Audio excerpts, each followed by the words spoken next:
Welcome back, folks and friends. Connecting Dots here. October 12th, 2014. Beautiful Sunday here on the West Coast. Okay, a quick little recap here on what's been taking place at Connecting Dots 2 and Connecting Dots 3, both on my YouTube channels. In case you missed this, I uploaded a video here 3 days ago with an interview with the Banfield Marine Science Center, the director himself, Dr. Brad Arnault, and he talks about the starfish wasting disease. Many of you have heard of this disease. Well, groundbreaking information in that interview, and the other good thing about it is that it also led me with more contacts here, which I'll be interviewing this week, more researchers from different universities regarding the starfish wasting disease. You're not going to hear this information anywhere else on the internet, guaranteed. Nobody else is calling. They're all blaming it on Fukushima. Yeah, I don't think so. Okay, again here, first let's go to this one here. The Typhoon, it's hit. I got some information coming up on that one, but again, go listen to the information that I released in this video about the spikes of the strontium-90, the cesium,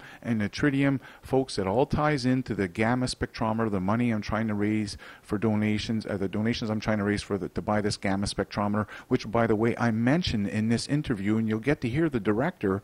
He actually agrees with my prediction how things will evolve as far as the radiation on the West Coast. So I've got more information to back up everything that I've been talking about, and this latest typhoon, what they've picked up, the levels of radiation coming out of the whales, again, back up what I've been saying a long time ago before this expedition for life.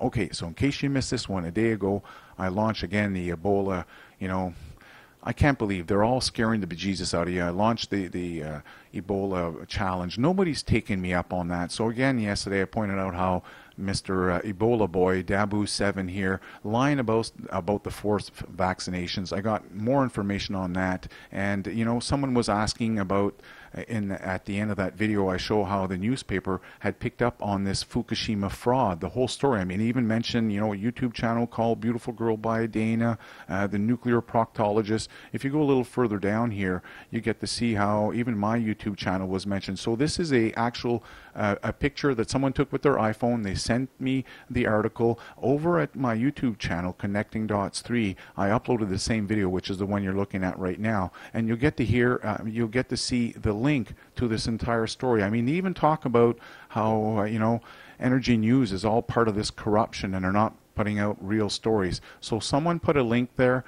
down below in the comment section to the real story if you want to go reach it. It's written by April Veld. Now, no, we won't forget these people, these lying scammers. And now progressing on to the next lying scammer, DAHBOO7 with his forced vaccinations. Someone came in here, actually had the audacity to come and say, post a link and saying, you know what, you owe DAHBOO some apologies. So I went and followed the guy's link. I don't think so. So I'm pulling out the same link, buddy, that you sent me, except you went and sent me to another section of the article. I'm actually at article 131E, okay, which is from the same page that you pulled out. So if you go look down below, what does it say there? Well, you just have to look around. These people aren't going to really show you anything. It's not about telling you the truth, about scaring you. So it says right here in this section right here, the Commissioner shall inform individuals subject to such vaccination order of the benefits and risks of the vaccine and an individual's option to refuse to be vaccinated or any reason, including but not limited to health, religions, conscience, objection, blah, blah, blah, blah, blah. Anyways, the fact is they're lying. You're not going to be forced vaccinated. The New World Order has not been able to push this agenda, and it's something that I've been following since 2009, actually before that, because I actually found about this agenda to have these vaccinations. They're not going to try and force it on us. They want to scare us into it. It's much easier fearing somebody, and that's why these Alex Jones and all these other people won't take up my challenge, proving that we've had the cure in multiple countries, but they'll scare the bejesus out of you. It's genetically, it's deformed now, it's going this way, and there's 10,000 people now that've got it in this. It's enough of the fear-mongering, okay? I launched a challenge. No one's going to jump on it, okay? And we have the proof that they can cure for Ebola. Even if it mutates 10,000 times, which, by the way, is a normal process in a virus. It does mutate up to 250 times in a couple of weeks. Nothing unusual about this. So don't worry about forced vaccinations. They're going to try and scare you into it instead of forcing you, because forcing you is not going to work. They tried it in 2009 with the swine flu. First in the state of New York State, the nurses there on one weekend, 14,000 nurses showed up And by the way, I was dating a nurse at the time, and I tried warning her. I said, here's the New World Order agenda. They want to actually try and force vaccinate everyone. So when I was telling her that stuff back in 2008, she thought I was crazy. And fast forward a year later with the swine flu, and they're trying to force the nurses in New York to be taking it, and within one day 14,000 nurses showed up. So no, there's not going to be a forced vaccinations. And yes, some nurses, some places, for example right here in Canada and BC, depending where they work, they had to take a vaccine if they wanted to continue working in that environment, that specific environment. But no nurses yet are forced. So the Typhoon here, folks, I don't know if you caught that video I put up yesterday about the levels of radiation because that have risen at the plant, these 34 different wells that they've dug around the nuclear plant at Fukushima. Now, it turns out that this is the second typhoon, this Vongfong, the second one that hit Japan this week. As you can see here, it's weakened down. The surfers are actually taking advantage of the massive waves that are coming in as the typhoon makes its way across the southern tip of Japan. But what's important is that TEPCO had released that numbers here just recently on the weekend, on Thursday I should say, that because of the first typhoon that went by and the amount of water that came in, it brought a surge of radiation. Cesium, strontium, and tritium all had spiked in their wells. So, and record highs, by the way. So it's something here that was mentioned in this video. If you want to go watch it, again, it ties into the gamma spectrometer. It's all the information's there. It's up to you guys if you want to pay attention. Okay, so good news here with this whole Fukushima event. It's forced Japanese people to come up with creative ways to deal with their energy crisis. As you know, all the nuclear plants have been closed down there ever since. And now the good thing about that, if you go read down at the bottom here, it says here that in 2009, Japan took the lead among other countries in selling fuel cells for home use to generate power and heat. Now, another interesting thing is, whereabouts is it? Right here.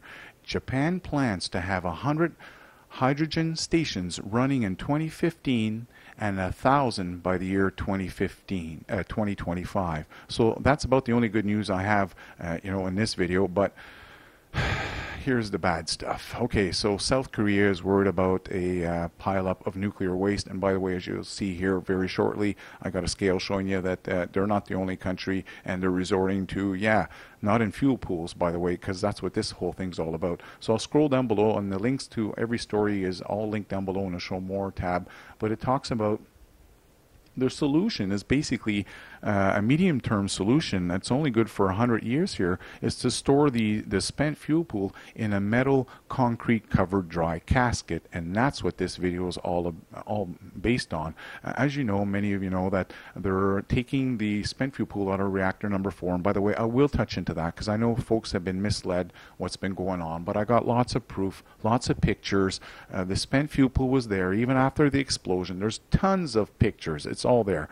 I just didn't know that so many people had been bought into the fact that led into the fact that this was all fake. But regardless, let's go on here with what we do know is that they're moving these spent fuel pools down here into this other building, because this is the main storage building for all these nuclear reactors there. Yes, these Mark IV reactors that made by General Electric have the spent fuel pool up there on the 4th floor, but regardless, they have one major storage pool here, the common pool. And that's what that whole process that we saw was starting to take place, that they were going to move everything over to the one building, right?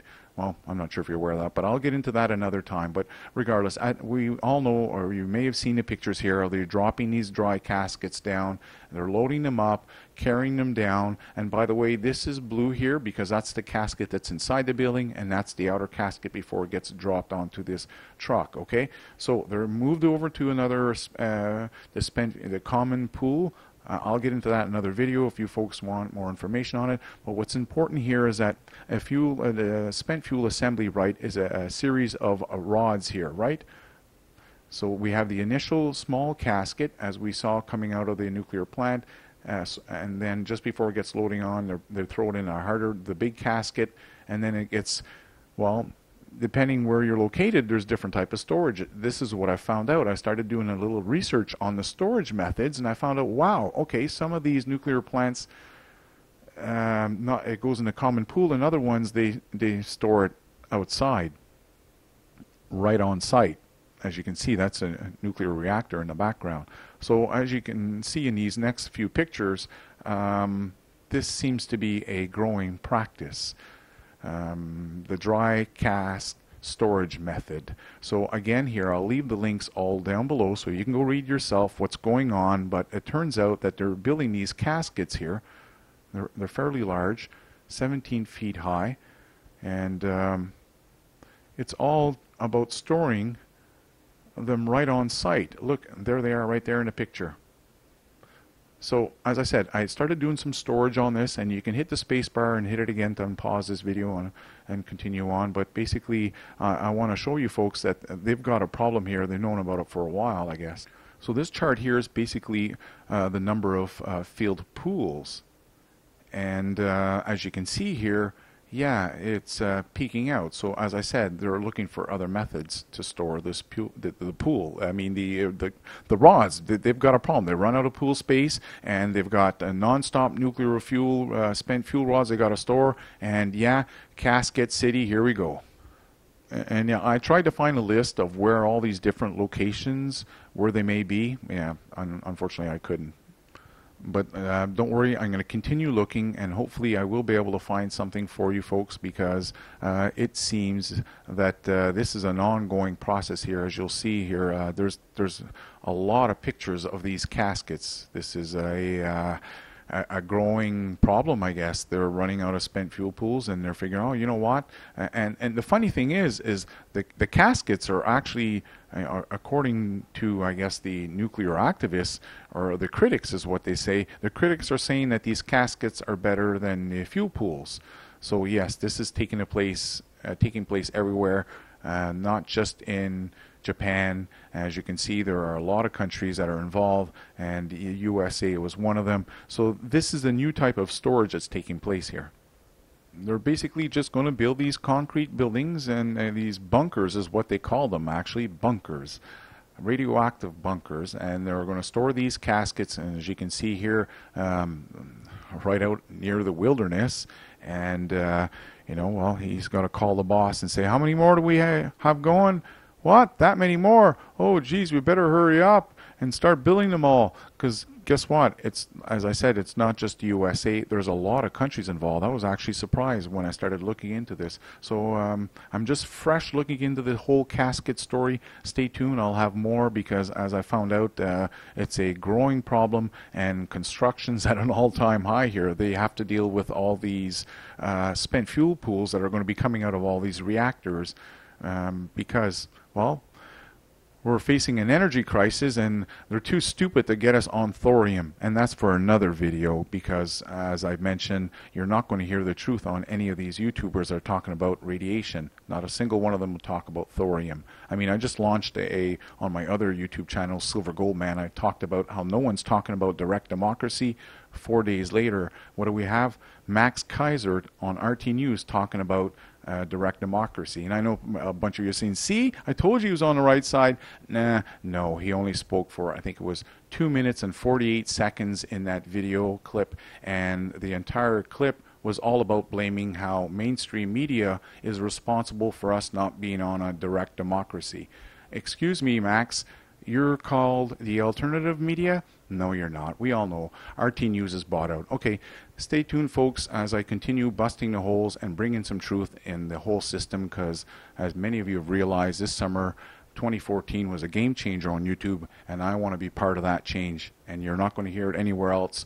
If you know any other real truthers out there, please send me an email. CD1, that's the number 1, the letters CD followed by 1 at connectingdots1.com. I'm looking for real truthers. Let's join up, folks.